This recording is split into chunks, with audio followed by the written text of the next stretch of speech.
Clear? Hope evaporation, condensation और freezing आपको clear होगा। Activity 3 is given over here. Have a look at that activity.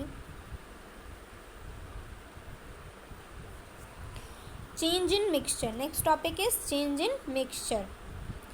So making a mixture of different things does not cause any permanent change in its component. The process can be reversed to get the original form of the component. तो basically ये बताया गया है यहाँ पे कि अगर हम कुछ डिफरेंट चीज़ों को लेकर के उनका मिक्सचर बनाएं और मिक्सचर बनाने के बाद उसमें जो चेंज होगा वो परमानेंट नहीं होगा, क्योंकि इस प्रोसेस को हम वापस रिवर्स कर सकते हैं, वापस उसके ओरिजिनल फॉर्म में कन्वर्ट कर सकते हैं। ये क्या हो गया आपका? ये आपका ये आपका रिवर्सिबल चेंज हो गया। Next is change in solution. Solution में क्या चेंज हो रहा है आप देखते हैं, चलिए। So when we add a spoonful of sugar into a glass of water, the sugar disappears after some times. Where does the sugar goes? Taste the drop of a solution, you will find it sweet. This is because the sugar crystal have broken down into tiny sugar molecules and uniformly distributed throughout the water.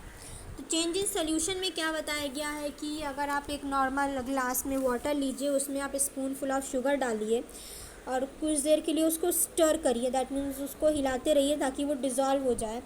आप थोड़े time के बाद आप ये notice करेंगे कि जो sugar crystals थे उसमें से वो वहाँ से डिसअपियर हो गए। क्यों?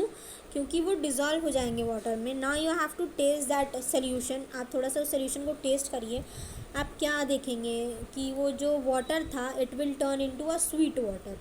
क्यों? क्योंकि वो जो शुगर क्रिस्टल है वो ब्रोकन डाउन हो गई, और ब्रोकन डाउन होने के बाद जब वो टाइनी मॉलिक्यूल्स में कन्वर्ट हुई तो वो वाटर में यूनिफॉर्मली डिस्ट्रीब्यूटेड हो गई। ठीक है, तो ये क्या हो गया? आपके सोल्यूशन में चेंज हो गया। यहाँ पे एक इक्वेशन भी दिया गया है कि solute that is sugar plus solvent that is water will convert और will form solution that is sugar plus water solution.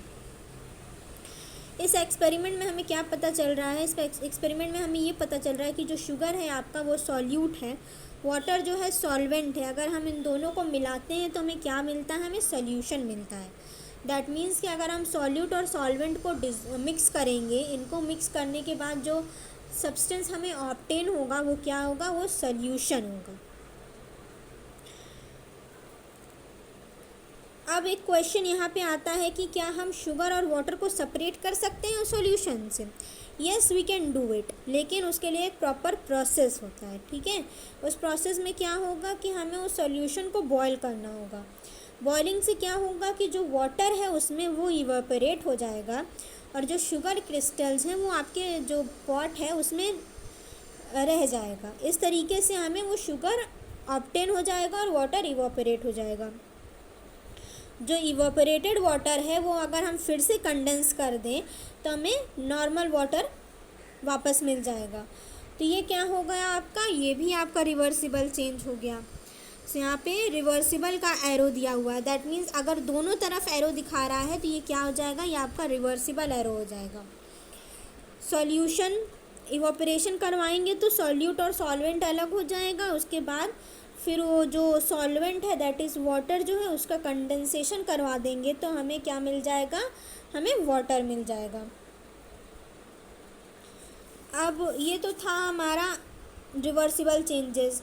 When we obtain sugar from solution, we get crystals, which are the purest form of the substance. Hence, the component that is water or sugar do not undergo any change in solution.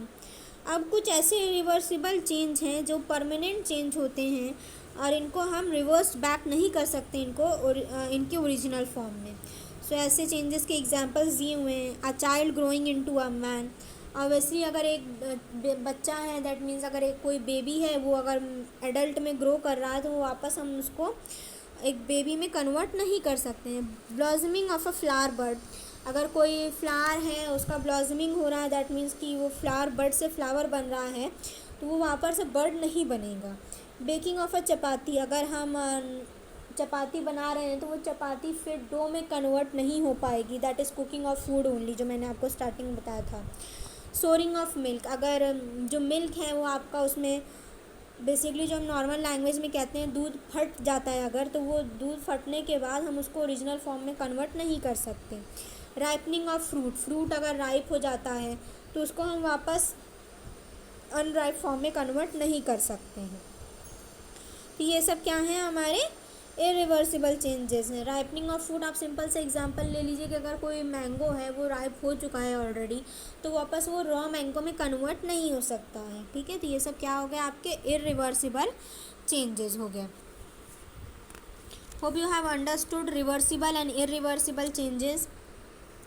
Now the next topic comes is physical and chemical changes. अब तक हम reversible और irreversible पढ़ रहे थे, अब हम physical और केमिकल चेंजेस पढ़ेंगे।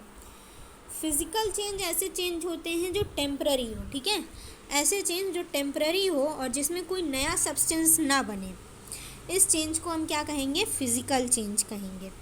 For example melting of water, lightning of an electric bulb, heating of an iron pad, falling of a rain, evaporation of water, ये सब क्या हो जाएंगे, हमारे फिज़िकल चेंज हो जाएंगे, क्योंकि ये सब क्या है, टेम्पररी है, परमानेंट नहीं है इनमें से कोई भी चेंज। अगर हम बटर को मेल्ट कर रहे हैं तो वो बटर परमानेंटली मेल्ट नहीं रहेगा, obviously it will attain a particular shape after cooling. अगर हम बल्ब को लाइट कर रहे हैं तो जैसे ही हम स्विच ऑफ करेंगे तो वो लाइट बंद हो जाएगी। अगर हम एक आयरन पैड को हीट कर रहे हैं, जैसे ही हम हीटिंग का प्रोसेस स्टॉप करेंगे तो उसमें टेम्परेचर चेंज होगा। फॉलिंग ऑफ अ रेन, जैसे ही रेन आपकी फॉल होगी वो थोड़े टाइम के लिए होगी, after that it will stop. तो ये सब क्या है, फिज़िकल चेंज है, क्योंकि ये टेम्पररी है, कोई भी परमानेंट नहीं है इनमें से, और इनमें ना कोई न्यू सब्सटेंस बन रहा है, that is why it is called as physical change. So physical change को अगर हमें डिफाइन करना हो तो हम कैसे करेंगे, a physical change is a change which is temporary and no new substance is form in this change. Clear. तो इस तरीके के चेंजेस को हम क्या कहेंगे, हम फिज़िकल चेंज कहेंगे। Changes which are made through the process of crystallization, sublimation, evaporation, melting and distillation do not produce any new substances. So the changes caused by them are physical changes. They are reversible and do not cause any permanent change in the substance. So basically जो आपका crystallization का process है, sublimation है, evaporation है, melting है, distillation है, ये सब आपके फिज़िकल चेंज हैं, क्योंकि ये टेम्पररी चेंजेस होते हैं और इसमें कोई न्यू सब्सटेंस फॉर्म नहीं होता है, that is why they all are physical changes. और इन सारे चेंजेस को हम डिटेल में फर्दर क्लासेस में पढ़ेंगे। अंडरस्टूड। इसमें से बहुत सारी चीज़ों को आप ऑलरेडी पढ़ चुके हो। अब characteristics physical of changes, physical changes की क्या कैरेक्टरिस्टिक्स हैं, तो एग्जांपल दिए हुए हैं, आइस से वाटर का कन्वर्जन, फिर वाटर से आइस का, सेम सॉल्ट वाटर से सॉल्ट का फिर वो कन्वर्जेबल चेंजेस है, दैट मीन्स क्रिस्टलाइजेशन से यहाँ पे सॉल्ट ऑब्टेन किया जा रहा है। वाटर है, वाटर से अगर वाटर को हमें वेपर में कन्वर्ट करना हो तो इवापोरेशन का प्रोसेस है। वेपर से हमें फिर वाटर का ऑब्टेन करना हो तो कंडेंसेशन का प्रोसेस है। कैम्फर इम्प्योरिटीज़ है, सब्लिमेशन के प्रोसेस से हमें प्योर कैम्फर और इम्प्योरिटीज़ अलग हो जाएंगी थी, दो सब्सटेंस मिल जाएंगे। फिर उसकी अगर हम कूलिंग कर देंगे तो हमें वापस से वही सब्सटेंस ऑब्टेन हो जाएगा। तो ये सब क्या हो जाएंगे, हमारे फिज़िकल चेंजेस हो जाएंगे। अंडरस्टूड। तो ये थे हमारे physical changes. Hope this much is clear to you all. Next topic is chemical change. So chemical change क्या है, केमिकल चेंज एक परमानेंट चेंज होता है जिसमें जो रिएक्शन हो रहा है या फिर जो चेंज हो रहा है वो वापस अपने ओरिजिनल फॉर्म में कन्वर्ट नहीं हो पाएगा। क्लियर। और ये परमानेंट चेंज होगा, जो चेंज है दैट मीन्स कि ये लाइफ टाइम चेंज रहेगा। फॉर एग्ज़ाम्पल कि अगर हम वुड को बर्न करेंगे तो जो भी उसमें ऐश प्रोड्यूस होगी बर्निंग के बाद वो वापस वुड में कन्वर्ट नहीं हो सकती, that is why it is a chemical change. Milk change into a curd, ठीक है, मिल्क का कर्ड में चेंज हो जाएगा तो कर्ड से हम वापस मिल्क नहीं बना सकते, तो ये सब क्या हो जाएंगे, केमिकल चेंज हो जाएंगे। Even cooking of food is also a chemical change. So यहाँ पे कुछ एग्जाम्पल दिए हुए हैं केमिकल चेंज के, go through all the examples and still if you have any confusion please ask. So यहाँ पे एक और एग्जांपल हम ले सकते हैं कि अगर कोई प्लांट कोई सीड है, अगर हमने उस सीड को सॉइल में सो कर दिया तो उसमें से सीडलिंग प्रोड्यूस होगा, सीडलिंग जो है it will grow into a plant. तो ये भी क्या है, ये भी आपका परमानेंट चेंज है, ये आपका वापस ओरिजिनल फॉर्म में कन्वर्ट नहीं होगा। सेम थिंग अगर कोई अगर हम फूड को कुक कर रहे हैं, वो उस कुकड फूड को हम अनकुकड फॉर्म में कन्वर्ट नहीं कर सकते हैं। तो ये सब क्या हो जाएंगे, हमारे केमिकल चेंज है। ठीक है, यहाँ पे केमिकल और फिजिकल चेंजेस के बीच का डिफरेंसेस दिया हुआ है। सो table 1, differences between chemical and physical changes. So just go through the table, and still if you are facing any confusion you can ask. So first point is no new substances is formed in physical change, one or more new substances form in chemical change. तो इसी तरीके के कई सारे points दिए हुए हैं जो कि हम ऑलरेडी डिस्कस कर चुके हैं चैप्टर में. Please go through the table very carefully and you can ask if you have any confusion. So this was your chapter. Hope the chapter is clear to you all. Still if you are facing any confusion you can ask on my personal WhatsApp number. Thank you and have a nice day everyone.